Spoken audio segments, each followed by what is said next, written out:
New this hour, we are shining a spotlight on what we are calling the art of the pivot. Stories of people who've made bold career changes and found success in unexpected places. From mental health to media, today's guest is living proof that it is never too late to start fresh. Our Wisdom Martin joining us now in studio with her story. Wisdom, I'm excited to hear this. Yes, Marcella, this is great because she left a successful career behind to follow a new passion, and now she's thriving in ways that she never even anticipated. Monica Barnes is in studio. She is the executive producer of the Steve Harvey Morning Show, heard daily on WHUR 96.3.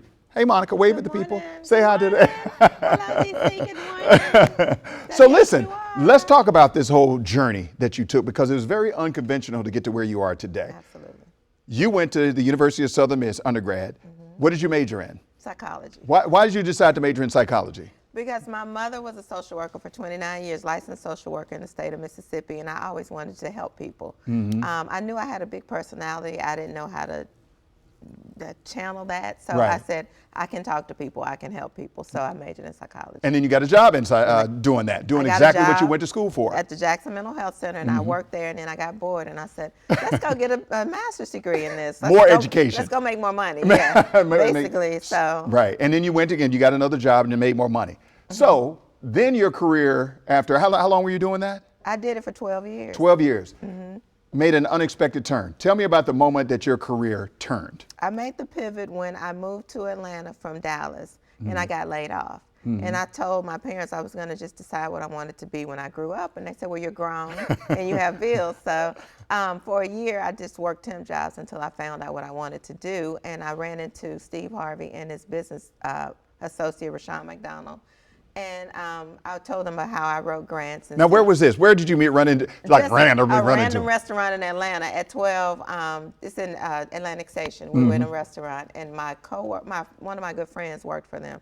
So we were all sitting around talking, and Steve started talking about my big head, and I said, well, you have big lips. So it just kind of, it was a fun lunch. And Right. At the end of it, he found out that I did have a lot of good sense and that I could write grants. So I actually was hired to start working with his foundation. But he had just, we had to redo the foundation, 501c3 and all. So in the interim, he said, just come into the studio and learn radio production. So he and his business partner basically taught me radio. And 17 years later, here I am as executive producer. 17 years later, just a random meeting at a restaurant. Random. At any point during this, this interaction with Steve Harvey, were you nervous about taking on this new challenge? Why not? Why not? Because I felt, like I said, I've always felt that I had a bigger personality, and it was for some purpose. And now that I'm in entertainment, I think that's where I needed to be. And I still get to help people. I still get to use my degrees because I still work with people who have certain challenges. So. You're talking about your coworkers. Yes. I know you're talking about the coworkers. Yes. And I work with 3 comedians, so I need all of my formal training. Right. During this journey, if there's somebody out there who is, in the middle of some of the same, because, we're talking in DC a lot about some of the things that are going on about people getting laid off and people losing their jobs, seems like on a regular basis now. So what would you say to them as they go through this journey, of uncertainty? Because you went through it already. I went through a period of uncertainty. I believed in myself, and I always showed up for the job I wanted, not the job I was in. Now, what do you explain that? What does that mean? For instance, in entertainment, it's radio. I showed up when I was working for the foundation. I wore my little suits and my little Jessica Simpson brown toe heels, and they would say, well, this is entertainment. Why are you so dressed? And I'm like, I'm dressing for the job I want, not the job I'm in. And I always believe in be ready so you don't have to get ready. So I always believed in being organized, efficient, and showing up as my best self. Nothing was too small for me. I was running to get coffee. I was printing copies. I was assisting the producer at the time. The executive producer was Rushion McDonald. And anything that was needed of me, I was there to do it, And I knew it wasn't going to be a overnight success thing. So I had to learn every inch of radio production.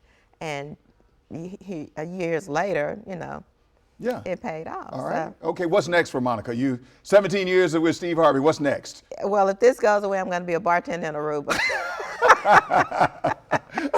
I'm going to join you. I'm going to do whatever you're doing Right, next. I'll be a bartender in Aruba, yeah. Got you. Okay. All right. Well, thank you very much for coming in and sharing your story. I appreciate your time. Thank you, As Wisdom. always. It's hard to Thank you. get you in here I working know. those I'm wild in hours. D.C., so. Yeah, you're good. Thank you very much. I appreciate you. All right. Thank you. Talking about the art of the pivot. So